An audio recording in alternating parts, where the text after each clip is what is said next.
drink, eat.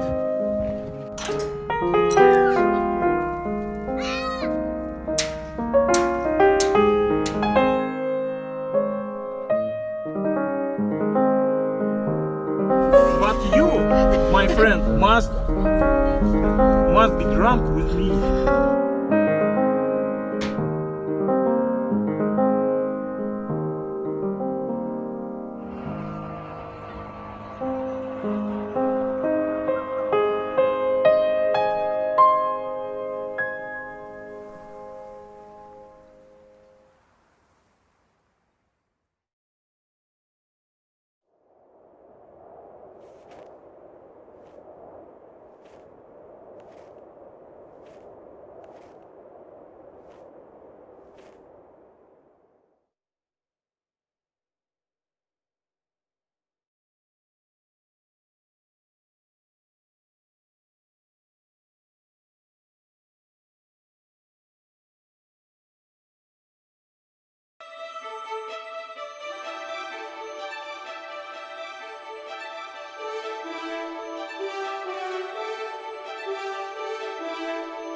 Welcome to the Commonwealth Club. I'm George Hammond, Chair of the Humanities Forum, which organized today's event.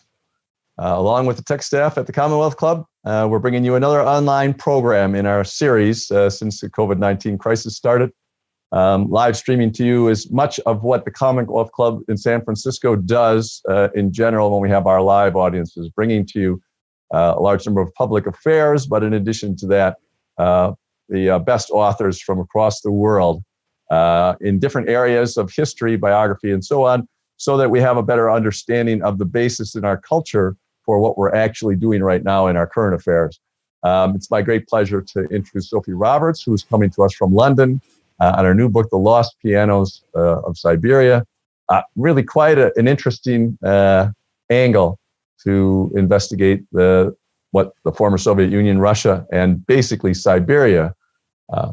When I read the book, I thought that everyone who thinks about colonizing the moon or Mars or one of the other planets should read this first, because this is what it would be like. All the colonies in Siberia that have been developed over the last couple hundred years, and in general, our method of using convicts to start Australia, the colony of Georgia in the United States, et cetera, et cetera.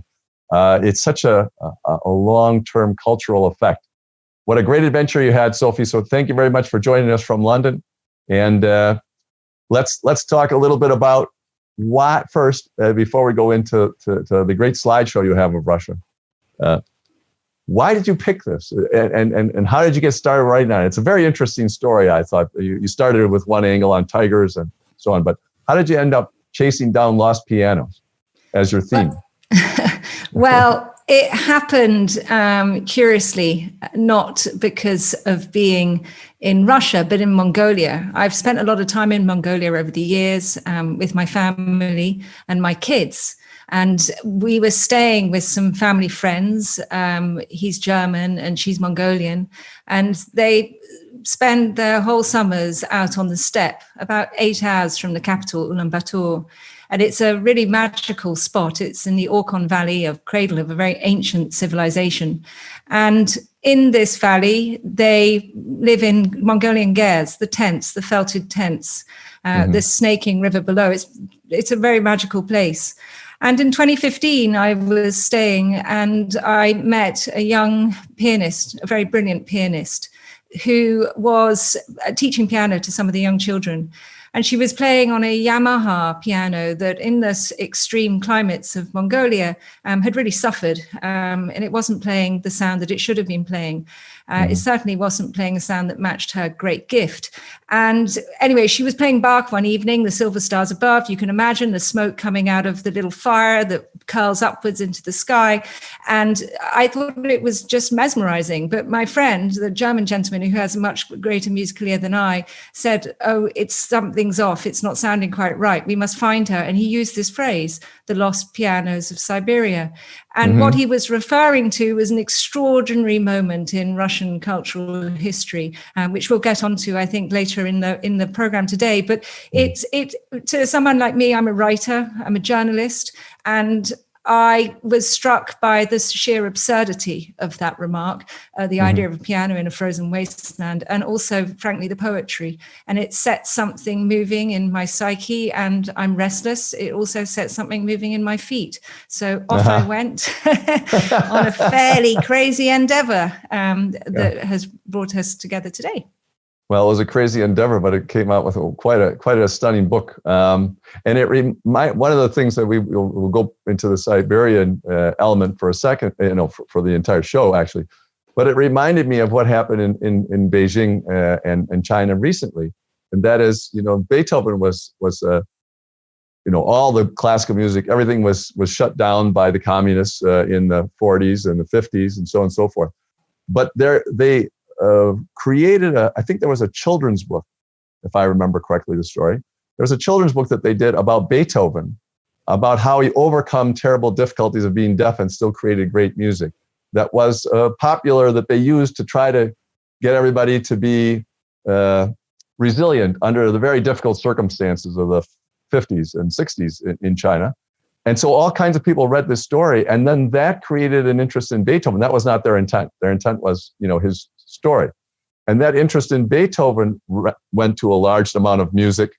And then all kinds of kids were trained as things opened up. And now we have a lot of the top pianists in the world coming out of China. And it's very strange how this happens in just a couple of decades. And your story has a lot of elements of that in it. So, and we go right into the pictures and the story. I love the way you started with Liszt Mania. One little thing about the map.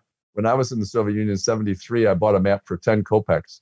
And it always, it was a map of the whole world, but Siberia was center stage, and that makes the United States look very small on the one side. And the United States does just the opposite. He puts themselves in the center and stretches you out. So when you stretch something out, it looks big, but there is no question that Siberia and Russia is the largest landmass, of course, in terms of country.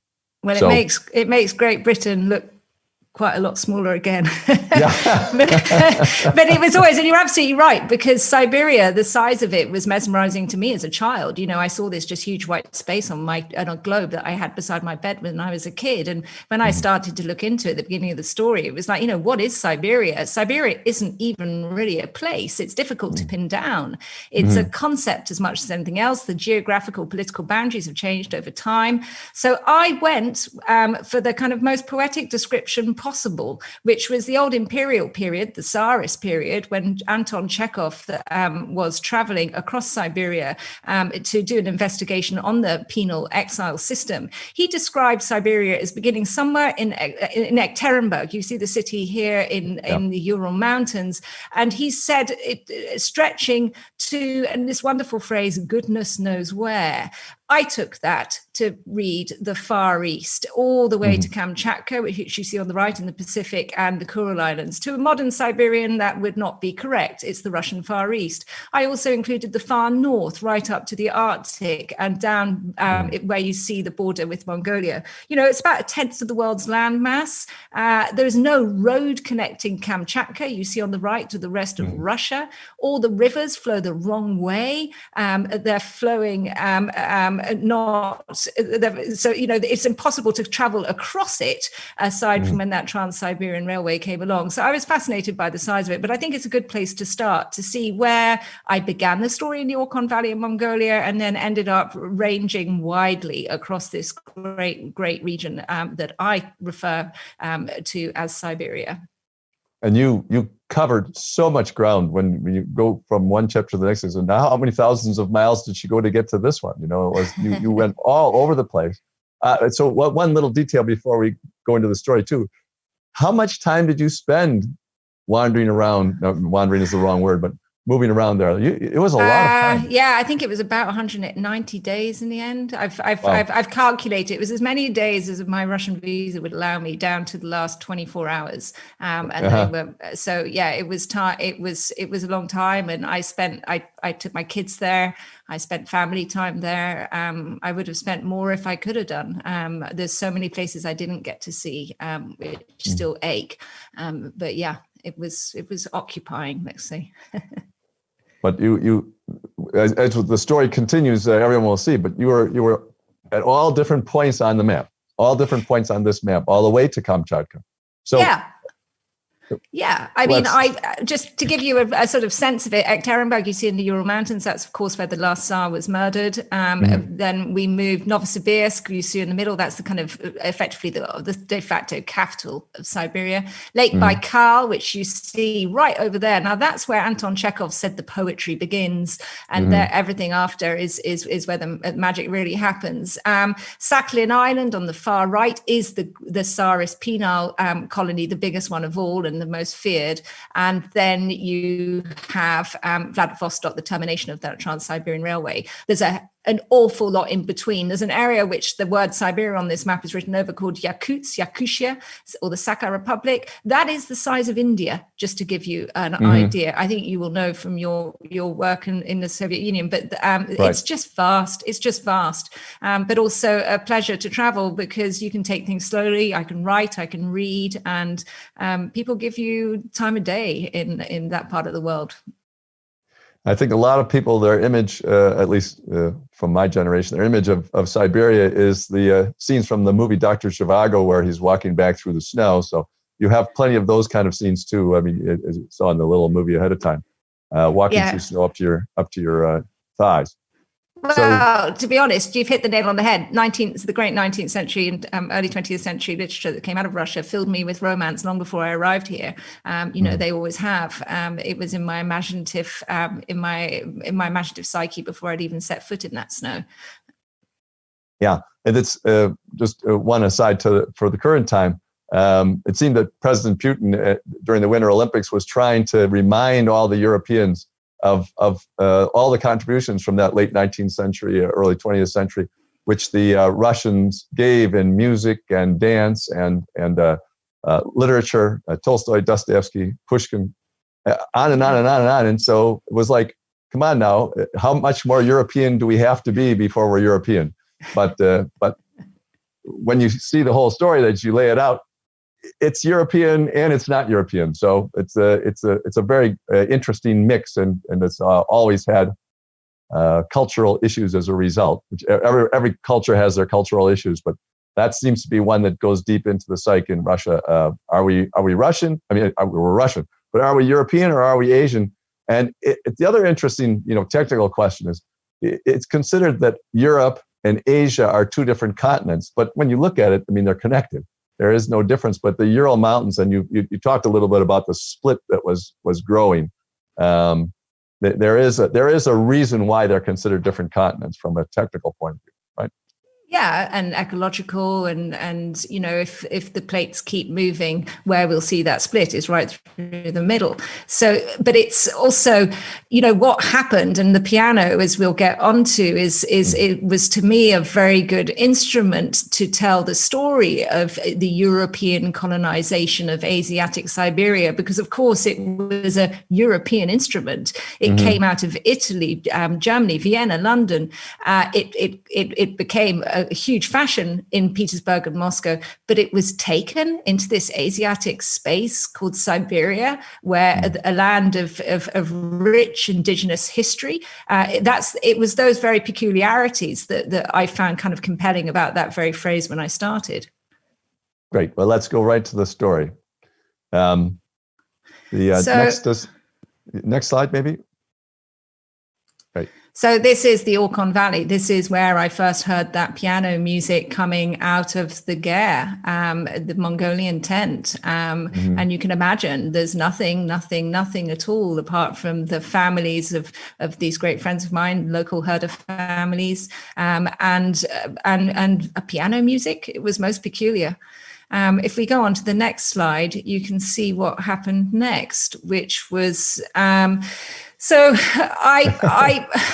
it's a curious one, this, but the first trip I did, I went out to Khabarovsk, right on the Pacific edge, or towards the Pacific edge of Russia, to work with a tiger conservationist, a wild tiger conservation with the Siberian or Amur tiger. And I was doing a piece I write for the Financial Times as well. I was doing a piece for them, and I thought I'd see if I even like this place before I get too stuck in.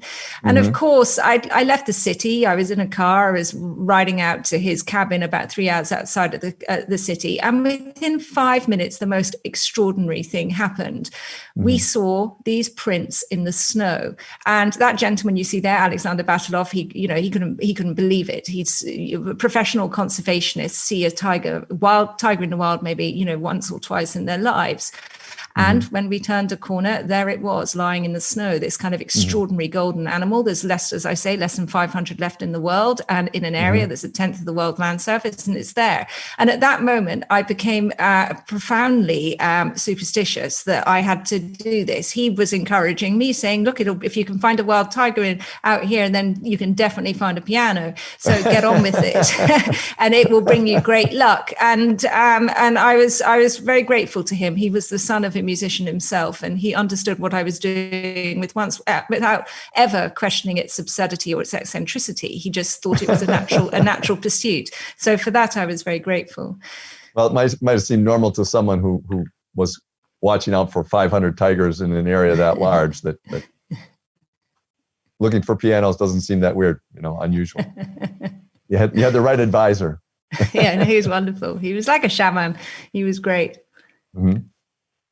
So then after I had that sort of rather curious moment, I started to look more into the history. I went home to England and delved into libraries, delved into letters, delved into archives. And what I did discover was this extraordinary history with the piano and Russia, and therefore Siberia later on. And it started effectively with Catherine the Great. She didn't have a particularly musical ear, but she was a great Anglophile. Any gardener, any architect she could pull in from England, she would.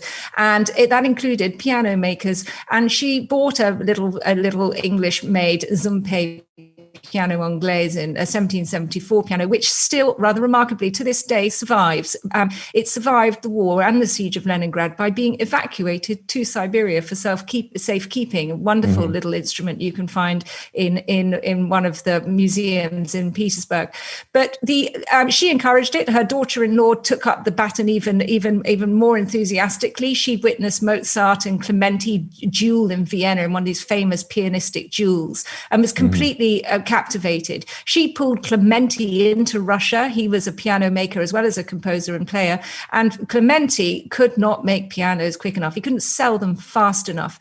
Meanwhile, the Russians were introducing tax breaks, state subsidies, bringing in the talent from the German-speaking lands. And piano mania was unleashed. So much so that what the image you see here is Franz Liszt playing in a concert of 1842, and it was like a kind of Rolling Stones of his time. Women were grabbing at his hair, they were picking up the cherry pips that he spat out onto the floor to wear as amulets. It was a complete fever.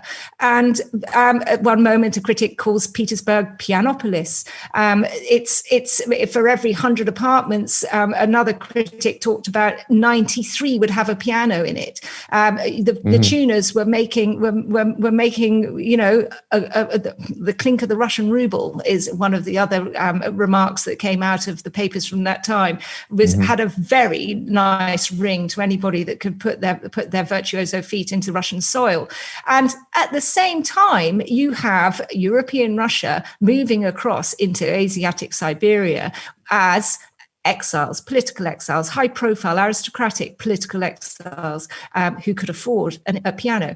You had governors, mavericks, misfits, all sorts moving across those Ural Mountains, and with them, a few of them took pianos against all odds, because of course there was no railway then. So how do you lug these great things over territory where the roads are rough? And I again, that excited me. We'll talk more about how the piano culture continued into the after the revolution and the high level of musical education you still encounter in in Russia today. But it all stemmed from this moment of piano mania. It's really amazing, and I liked your analogy to the Rolling Stones because I'd read about this before as well, but it did seem like very much. I mean, Liszt and Chopin, and so they were the Harry Styles of their day. I know, to bring it up to the time. I mean, just have a concert with so many people reacting this way. But it was interesting how what happened in Russia, as you said, was that everybody wanted a piano. I mean, that has happened before. Everyone wants a TV now, and everyone wants, so on. But the piano was the early distribution of music across because it was reproducible, right? Exactly, but also not recordable. So right. Can you imagine that moment of hearing Liszt? It becomes a thing you talk about because nobody else can turn on a CD to hear it played or television to hear it repeated. And I suppose that's something we've lost in our modern world, isn't it? That sort of that absolute moment in time, and then it's gone. And there's a phenomenal biography, a 3-part biography that I relied on this that really sinks you into the way of thinking, and what a privilege it was to hear these great virtuosos touring Europe in the 1840s. And it's interesting. He also toured Russia, as you said, right? And got Yeah. He toured Russia to great acclaim, and he also toured my rather small town where I'm based now. I'm not in London. I'm on the west coast of the southwest coast of England, in Dorset, near Lyme Regis. He also toured there 2 years later, and I found some very amusing accounts of how it was very ill attended, and the local community complained about the high price of tickets. Not like Russia. It was a frenzy. Right. Yeah. I thought that was very interesting, what people are willing to spend their money on. But it also seemed like, from the numbers that you gave, that it wasn't that, big an expense to buy a piano in Russia, that they were being produced. And so what the relative cost to what the people were earning, at least at the level that everyone was buying this at, seemed relatively small. Yes, that's indeed correct. There's some absolutely brilliant research. Again, I owe so much to others by an American academic called Anne Schwartz, who's done a whole book on this. And the price of a piano was not crazy because of the state subsidy system that existed. So I think it was something like the price of 8 tickets to hear a recital would be the same as buying an instrument of your own. Yeah. Kind of remarkable. Well, so we have Liszt and Piano Mania, and so then a lot of Russian companies or German companies that went to Russia and opened up offices and so on and created pianos, created a large number of pianos, and they got dispersed, as you said, some of them to Siberia, and you were tracking them down. I mean, you tracked down some very ancient pianos. I thought it was fascinating. Yeah, and not all of them can play very well as a musician, which I am not. Will know, they lose their sound after a period of time. But if we move to the next slide, I think it will show the kind of curiousness from, if you think of Liszt and that image, 1842 to now, and these are this is a community I spent some time with, Nenets people up in the far north. They're reindeer herders. Now everything they own, they pull behind them on the back of a sledge. So it's very economic living. It's you don't have keep or hold on to anything you don't need that is basically not for survival. So imagine pianos coming into this space. You have I think it was a very important part of my research to understand Siberia's indigenous history before before this instrument came in. We have of about 100 odd languages that are in Siberia, the indigenous languages. They're disappearing. You've got more tigers, so that's 500, than Itelmen speaking people. It's going very fast, and I wanted to feel that and understand that fragility at the same time as looking for something lost, like a piano. So all these themes started to pull together after a while. And the people that are spread across northern Siberia, especially, are fairly well related to the Eskimos that are in Alaska and in northern Canada, and the Aleuts and so on. They're racially and culturally similar people that live in the Arctic, right, all the way around. Is that correct? Yeah, I mean, I was only conscious of it really when I went up into the Commander Islands, up into the Bering Sea, because there were loot graves among the, in the Chukotka around there. You see a much closer crossover in that territory because there was free movement until modern borders lock us all down. But culturally, there's lots of similarities. One other little thing that you just mentioned briefly when you were out there, but I think a lot of people are not aware unless they live in Northern California, is that in the early 1800s, when this California was still Spanish, there was a large number of Russian colonies, and that they were thinking about, expanding right down through Alaska and all the way down this coast. And they got as far as just a little bit north of San Francisco. They had a port there that's still there. I think people forget this part of history altogether, that we had, British on the East Coast and we had Russians on the West Coast along with the Spanish. Yeah, well, you have some wonderful. There was one moment, and because you've read the book, how much of a traveler I am and keen to see the next horizon. But there was one moment when my publisher said to me, "Can you please just stop?" Because I started finding Russian pianos in Nome, Alaska, and I was wandering down. I was wandering down towards California, and they're like, "Enough is enough. You've wandered far enough." But yeah, I would love to look into that, and I've got a whole pile of notes actually of some of the governors' wives that did bring pianos and ship them all the way around the world and across Siberia to take them to your side of America. Yeah, maybe we should solve some of our issues between countries the way they did then. So okay, I'll buy this big chunk of land from you while you're. Yeah, I think they sold Alaska pretty cheap actually. But they sold Alaska pretty cheap. Yeah. Didn't realize they knew how cold it was. And they said, "We've already got a lot of cold land. That's okay." Yeah, this is true.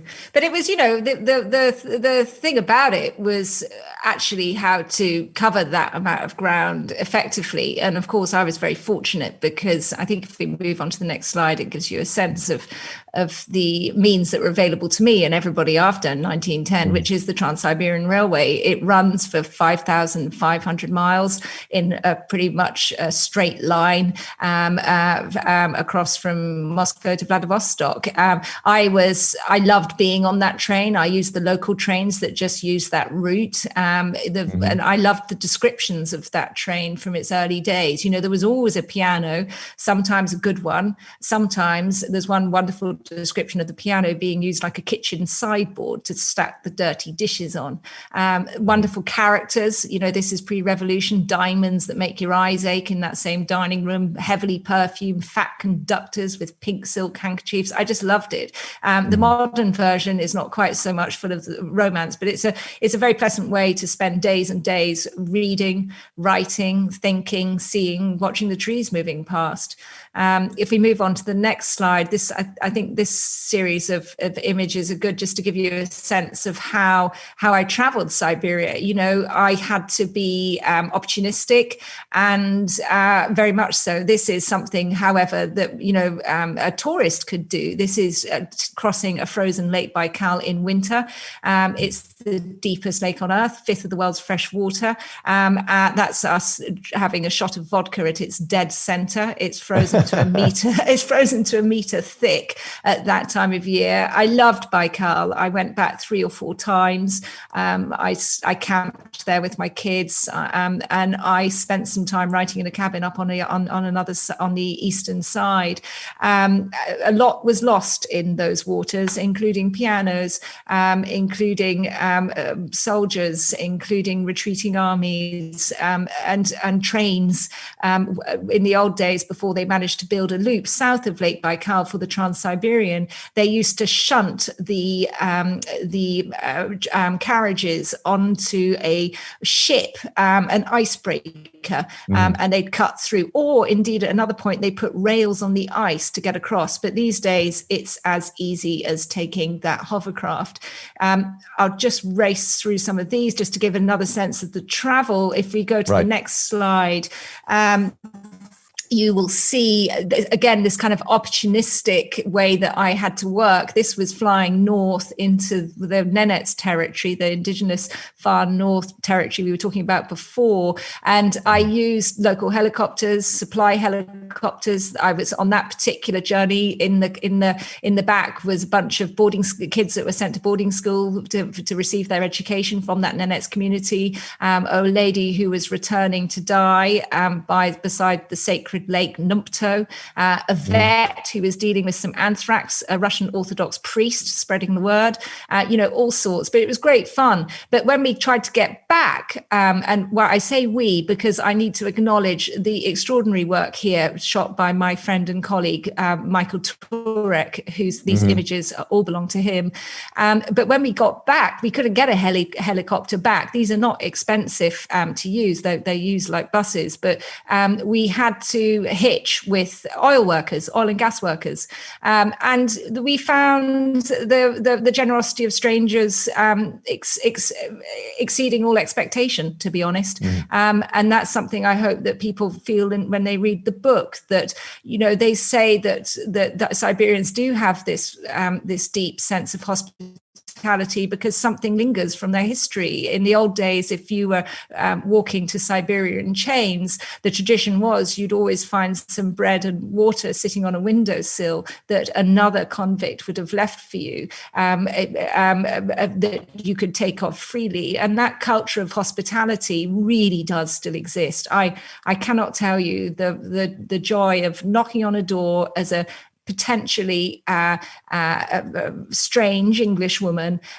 from politically the wrong side of the gap, saying, hello, have you got a piano?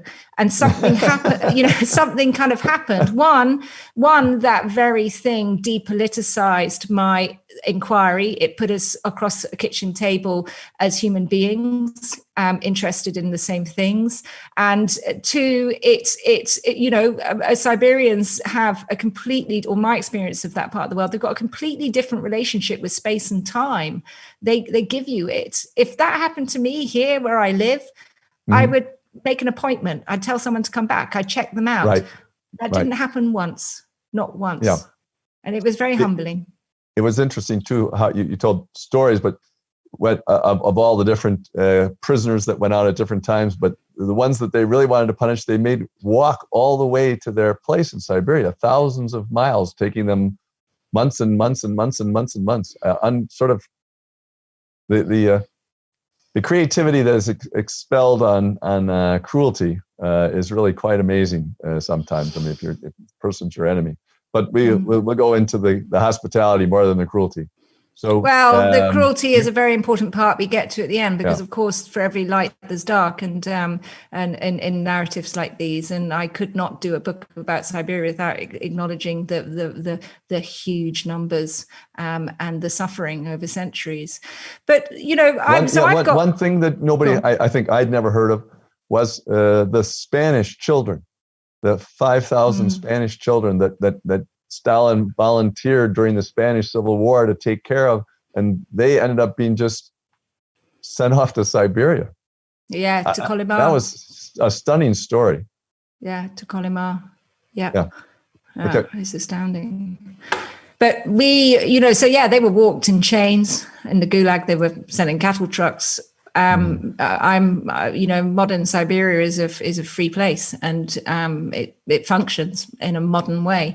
In the old days, if we move on to the next slide, you will see this is an American, actually, a great American traveler in Siberia called George Kennan. But this is how they used to travel, with a sledge, and they were traveling along a road called the Great Siberian Tract, which Chekhov was wonderful. He called it a foul smallpox of a road. It's almost the sole artery linking Europe and Siberia. And we're told that an artery like this, civilization is flowing into Siberia. He was completely dumbfounded. It was agony to your back. It was incredibly uncomfortable at any other time, except the best time was winter, because at least the ground was frozen. But a Russian 19th century prince who was sent off there, he said it was like traversing the road's length by sledge was like the sensation of a finger being dragged across all the keys of a piano, even the black notes. So that's a sort of sense of the discomfort. But just imagine a piano in the back of one of those, and that was sort of, it was constantly, it was the absurdity as well as the humanity that kept me going. Yeah, that the desire for culture was so strong that it was unbelievable what they would go through in order to bring it in. The other thing that was counterintuitive in your story was that, as you just said, the travel in Siberia was easier in the winter when everything was frozen. Even though it's 50 below, it's still easier than the summer when things are a bog. And you also mentioned how terrible the mosquitoes are in the summer. Yeah, they say the Siberian legend is that the mosquito is born from the ashes of a cannibal in Siberia. And actually, I ended up traveling much more frequently with Michael in the winter because I had a really dangerous allergic reaction to the mosquitoes. When I was in Kolyma, and it's brutal. But what you really want to avoid, I believe, is the spring, which I did, which is when everything turns to mud and slush. In winter, it blankets in white. You don't see the desecration of a landscape. You don't see the ecological catastrophe of abandoned metal.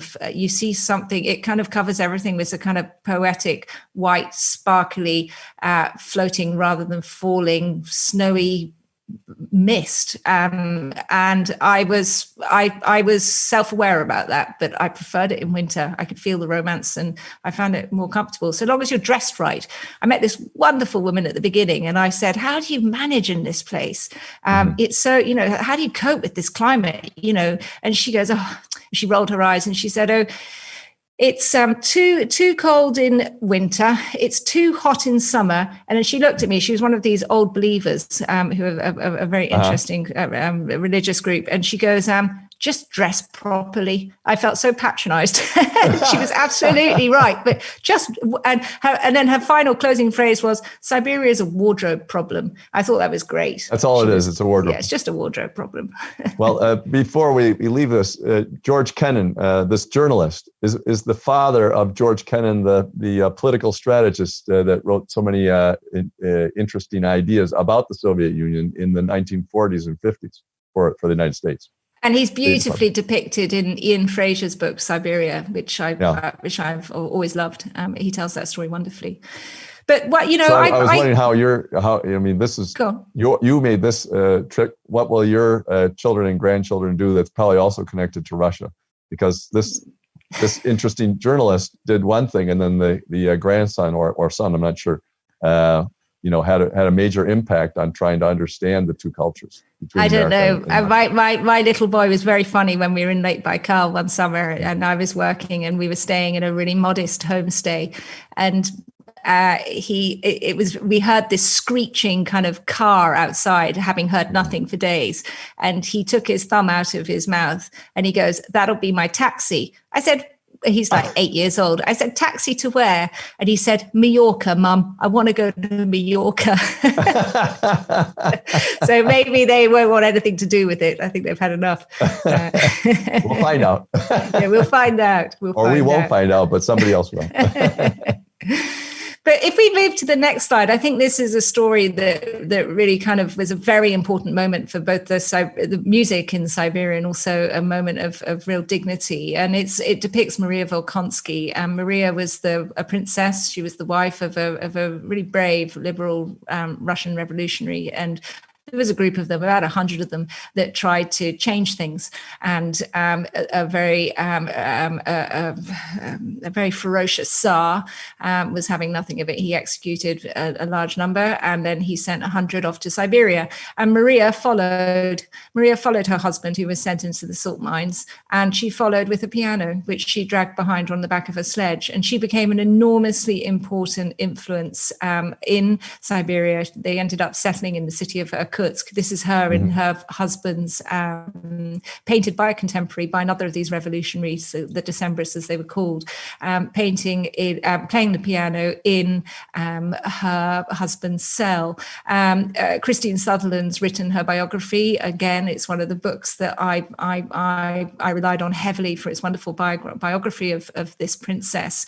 But she is an absolute lodestar in the power of because she had money, so she built concert halls as they started to sort of settle there after the prison sentence was up, and you start to find more stories like hers in other parts who are related to others among this group, the Decembrists, and I found that really interesting because they're lesser told stories, and they there was one place called Kyatka, for instance, where I was totally fascinated by the fact that I found records of piano tuners traveling all the way from Kiev to this town called Kyatka on the border with Mongolia, south of Lake Baikal in deep Siberia, to tune pianos belonging to tea merchants, Siberian tea merchants, as well as some of these exiles.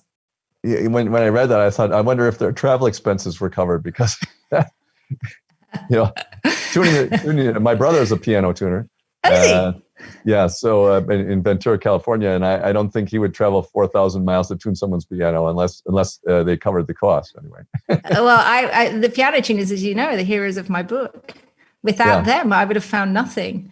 They opened up their address books. They opened up their knowledge of provenance and history and people and pianos. They were everything to my book. And I was really grateful for that because I remember going at the beginning, I went to try and get the help of Denis Matsuev, the concert pianist. And I heard him in Carnegie Hall and I stood outside the door trying to mob him to try and get some help and failed. And I remember watching his piano tuner go on stage during the interval. I was thinking, who is this guy? He has no name. I don't know who he is. And he's like a star. He's like an unspoken star because he's making that piano sing.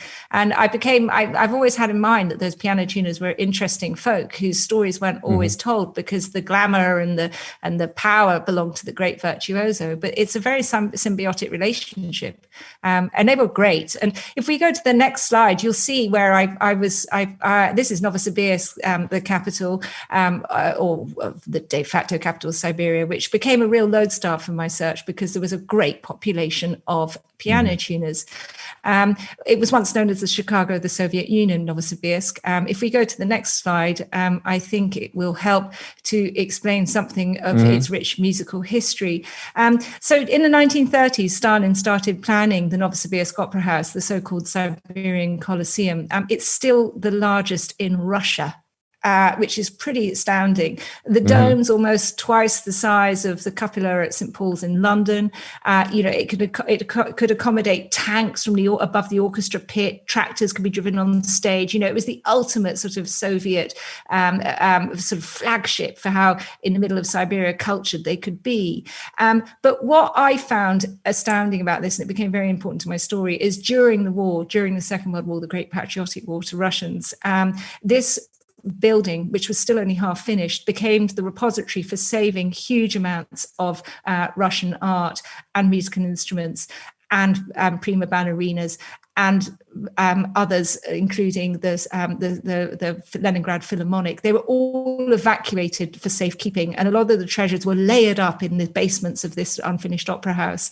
I thought that was a very interesting part of your story was how much effort was put into both stealing and saving cultural treasures in Russia and in Germany during the war. It showed. I'm not sure that that's the first thing that people would do if it happened here. I'm not sure. It was very interesting, because they didn't get a lot of people out, but they got a lot of their art out. Yeah, and I think that's a very important point to make. If you go to the next slide, this is an image from the Leningrad siege. The Leningrad siege killed 800,000, but they got out the ballerinas. they got out the art, they got out Catherine the Great's Some piano, all to that opera house. And we'll come back to the siege, because I ended up circling back to this story later on. But I think I would like, for listeners, viewers, to remember that image, because it is one that haunted me, and indeed haunted a very important character in my book. In the next image, we will see one of these great piano tuners. This is Vladimir Burikov, who's head of the Siberian Piano Tuners Association. He was very helpful to me. He is sitting with the piano he believed was brought to Siberia with the Leningrad Philharmonic. That's the Philharmonic that was meant to have played Shostakovich's Seventh, the great, very famous piece that showed how strong Russia was despite this tightening noose with the fascists. So that piano, I couldn't quite trace clean provenance. It's really hard in a country with such disturbed history. But this gentleman was so helpful to me, and he led me to the next slide. This is room 1037 in the basement of the Novosibirsk Opera House, where the last Tsar's carpet was rolled out for a bed in World War II, one of the Tsarist treasures evacuated from Petersburg, Leningrad as it was then called.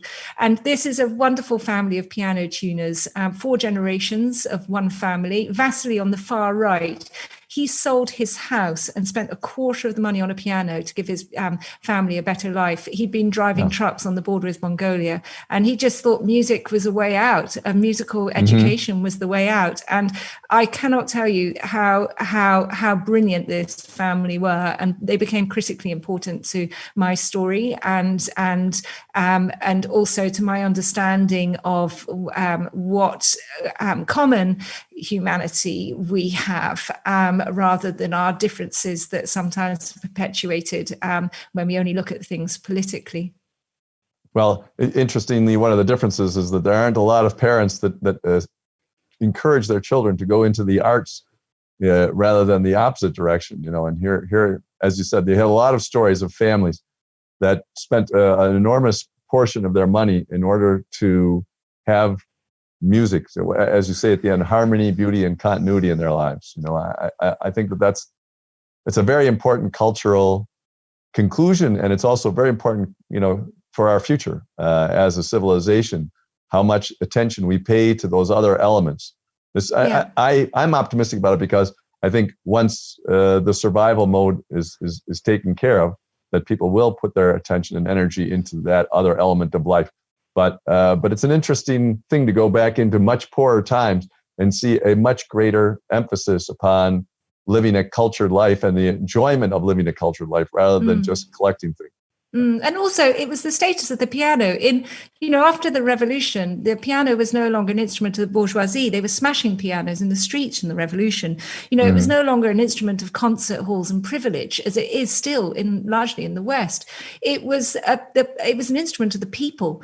The Soviets made pianos really cheaply, and they made them accessible to many, many more people. And the education system encouraged it. And this is the thing.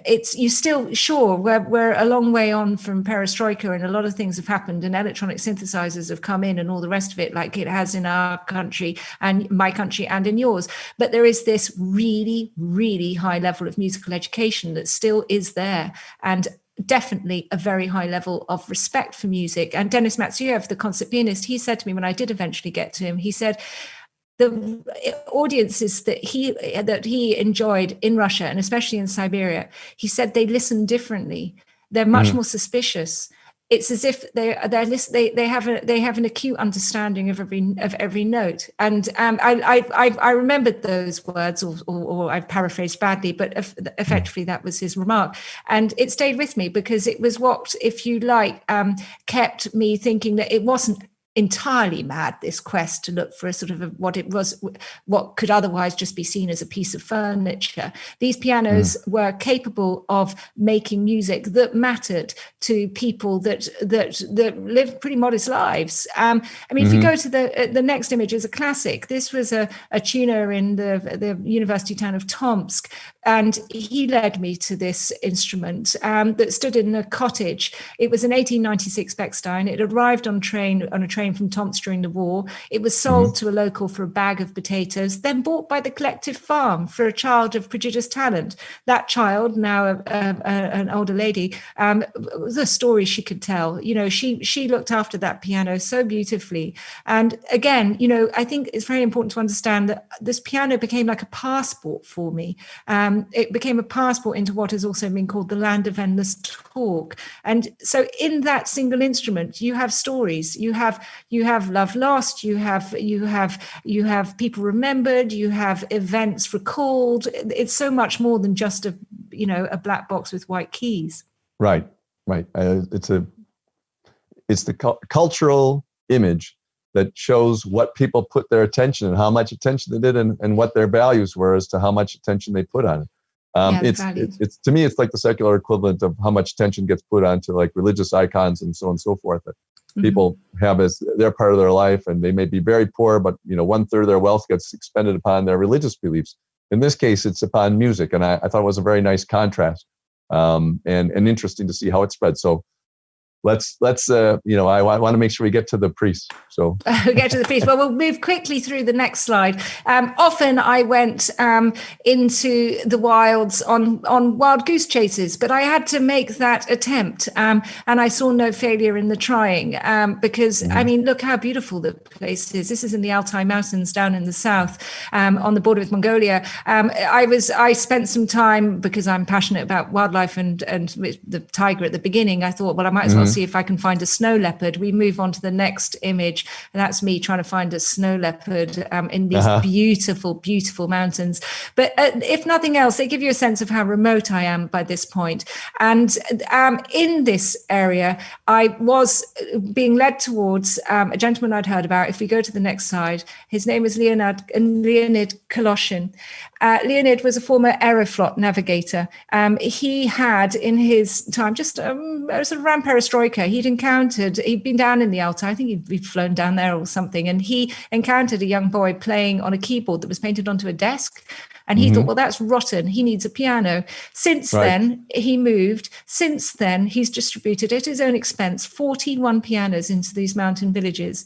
When I said to him, I said, Leonid, I'm looking for one for this Mongolian friend of mine. I need, I explained my quest. And he said to me, well, can you do me a favor? If you find one, I'm building a concert hall behind where I live. He was building a concert hall. Yeah. This is a man who didn't have enough money to pay for firewood, but he was building a concert hall behind. And I said to him, I looked at him, I said, but Leonid, this is the middle of nowhere. And he looked at me, and this was a really important moment. He said, the world is very remote, he said. We are at the center. And that was really, really, it was my whole ethnocentricity was shifted. And I was like, I have got to stop calling Siberia the back of the beyond. It's the center of another universe for other people. So I was very grateful to Leonid. Yeah, he looks like a really great character. And you told great stories about him. We'll let the people read the book and see. But this guy, as you said, he was an Aeroflot navigator, Aeroflot being the big Russian airline for many years. And as you said, it was amazing that he spent so much money and of his efforts and everything buying small and inexpensive pianos, but distributing them to children to get them interested in music. Just fantastic. No, they're good, these guys. You have so many interesting characters in this book. There's a few of them. There's one that I would, if you go to the next image, this is a lady called Nastya in the Science City of Akademgorodok, which was, and she led me to a really, really interesting story.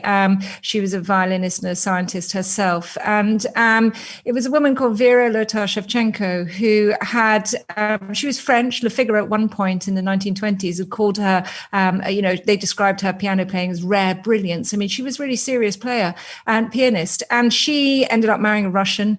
She ended up going into a gulag. He ended up going into a gulag. He never came out. She did 8 years later.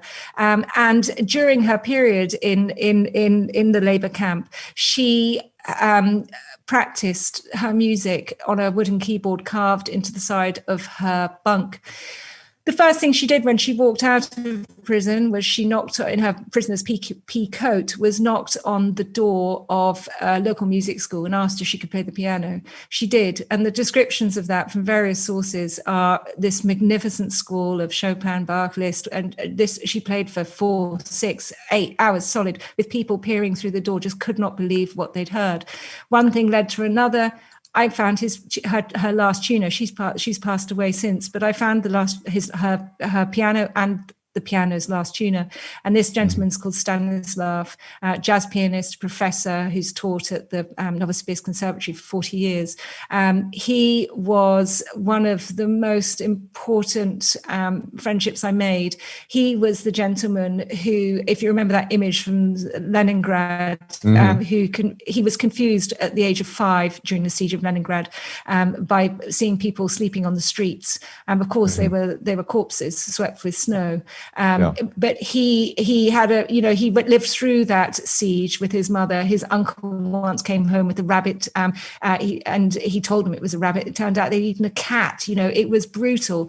But Stanislav survived it with, he says, because his mother gave him a phonograph for his 5th birthday, and he had 200 records, and he listened to music, and music became solace, and music became something powerful, and music became comfortable, and music was redemption. And in that story that he told, with no self-pity, I felt I'd found the power of this thing called a piano in Russia. And to be clear, I'm not a pianist and I'm not a musician, but I can listen to other people's stories. And that was one that really summed the whole thing up. Yeah, it was yet another great story. And the story about Vera too, we were talking about that. I just thought it was amazing that the other prisoners understood her passion so much, because how much time would it take to carve a pretend piano into the wooden bunk? Depending on what you've got, what equipment you're working with, and so on and so forth. But they did that not so that she could create music, but that so she could pretend that she was playing the piano and keep practicing with her fingers. And she did, as you said, she came out after decades of not playing a piano and could still play the piano. And I'm sure that helped keep her sane, which was a very kind thing to do. Yeah, well, people are kinder than we think. Yeah, people are very kind, yeah. And this is a good example. This is in Tobolsk. If you go on to the next slide, this is, I was just full of dead ends in this city. I was pulling my hair out. But at the end of the day, I encountered a priest, and I said to him what a rotten few days I'd had and found no pianos, or at least no pianos that could still play. And he rather kindly said, well, don't for a minute leave my town and think that we're not musicians. And he took me to the local seminary. He made a couple of calls, and he took me to the local seminary, and he gathered a group of friends, and we snuck into the canteen. And if we go to the next slide, you can see a moment where serendipity, generosity, and music all came together for a very special moment. Yeah. We can play this.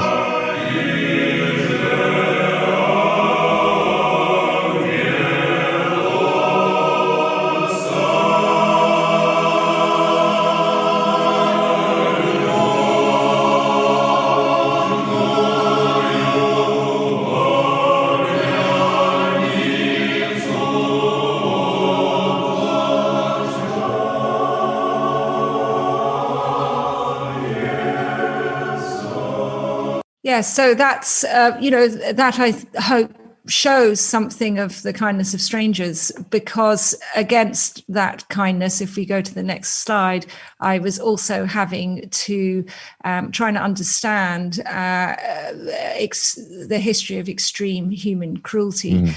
The numbers are almost unthinkable. From 1801 to 1917, more than 1 million subjects were killed in the Tsarist penal exile system. Under the Soviets, the Gulag system from 29 to 1953, we're talking about 2.7 million forced laborers dying in those labor camps. All these numbers are unreliable, but they are so huge you can't almost put a face to them. And that I struggled with this. I knew I had to deal with it, even when I was also celebrating something as beautiful as music. The people you see here are the wheelbarrow men. They were in Chekhov's time. These gentlemen were recidivist killers, and they were chained to their wheelbarrows night and day. The stories of cruelty are quite. I found it hard reading, and I spent time in Sakhalin. I also, if we go on to the next slide, spent time up in Kolyma, which was where Solzhenitsyn called it the worst of the worst in the Gulag archipelago. It's right up in that far northeast part of Russia. The poet Shalamov said it's a good thing there's no smell to a convict's tears. He was based up in this particular town. You can see me there walking across a broken bridge. In 1986, however, there were about 10,000 people living in that town. And then in the 90s, the coal mine closed and it completely broke down. But this was this grew out of a gulag. Did I find pianos there? No piano whose history I would care to remember. For the sake of my Mongolian friend, but a history that I would care to remember for a witness of what had occurred. This piano is a modern one, but it's in the Magadan Theatre in Kolyma, a theatre that was built by prisoners in the 1930s for prisoners who they were forced to perform. That's one Kolyma survivor called it, a travesty of freedom performed by people half alive. Yet in those horrors, you had stories. Another story I found up there was a guy called Zadaratsky, who was the last Tsarevich's piano teacher. He composed a cycle of 24 preludes for the piano on telegraph forms, tiny little scraps of paper, at a time when if you were caught with a pencil and paper, you would be killed. So the bravery of these people in the context of such horror, I wanted to, in some way, try and articulate it, to at least give, in some way, some story to those numbers that I just otherwise found impenetrable.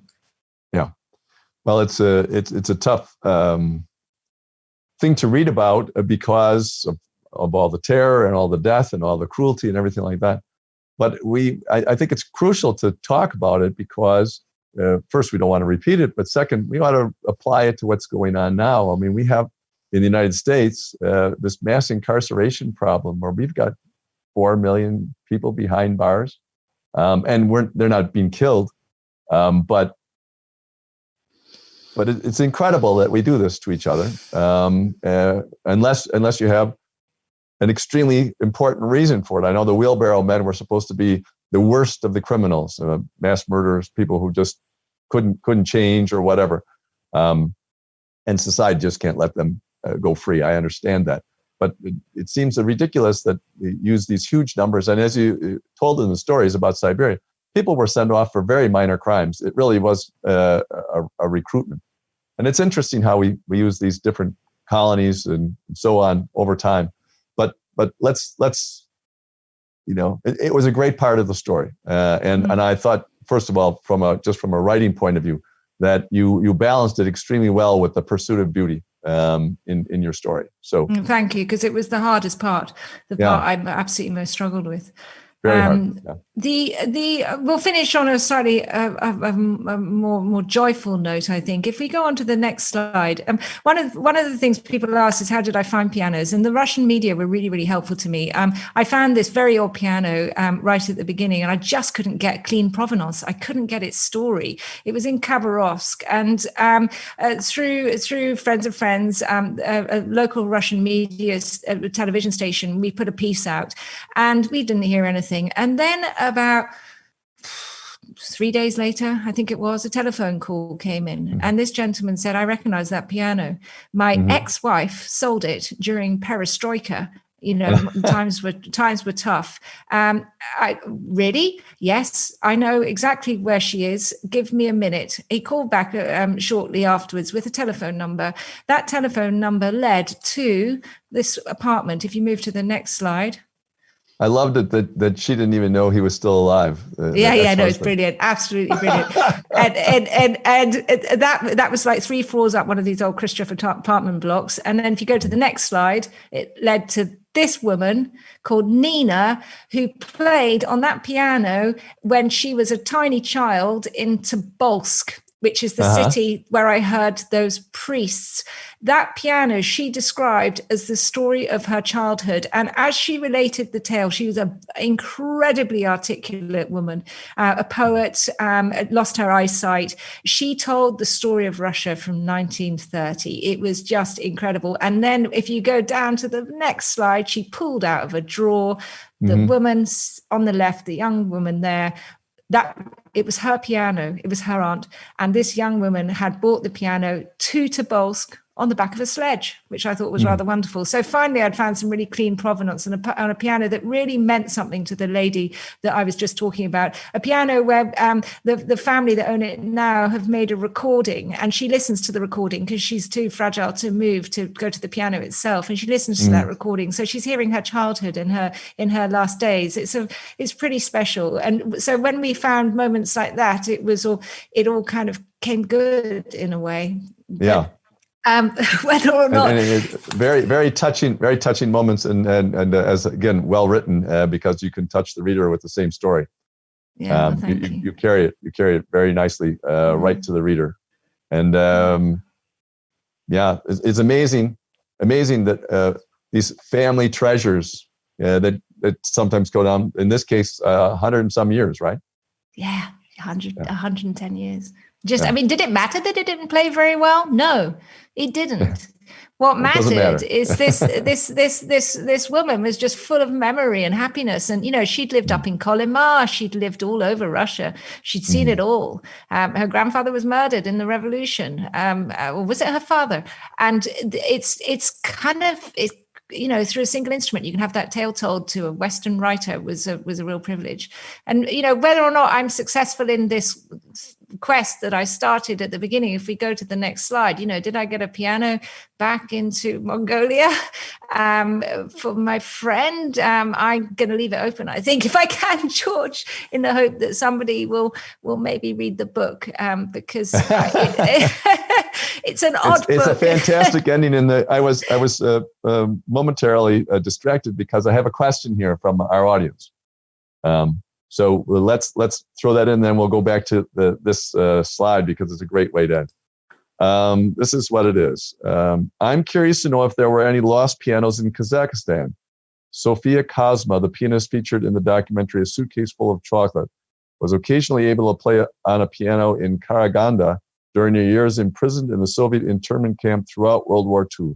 She otherwise practiced silently on a tabletop in the camp. I was working in Tajikistan. I was doing a story for the Financial Times just before COVID, and I found a piano down on the border with Afghanistan that had come down in the 19th century, which I thought was pretty amazing. So that whole stands area, right. I'm grateful for your viewer to mentioning that, because I do think it's really super interesting. I did come across stories in Kazakhstan of them being smashed to pieces during the revolution. I also encountered there's a chapter in the book about Harbin, which was in modern day China, but then was kind of Manchuria, and it was effectively Russian, and some pretty interesting piano history there. But yeah, I will look that up. Thank you very much for that information. Yeah, thanks to the audience, and we have. There's so many things we could cover, but we've run out of time. The story about Harbin, also very interesting, and the research that was done there. I mean, there's just so many different cross currents, but I think the basic idea of your book, which is done so well, using the images of the pianos, is that culture survives in the most unusual places. That 500 years from now, someone will find a lost piano on the moon, and will not know how they got it there.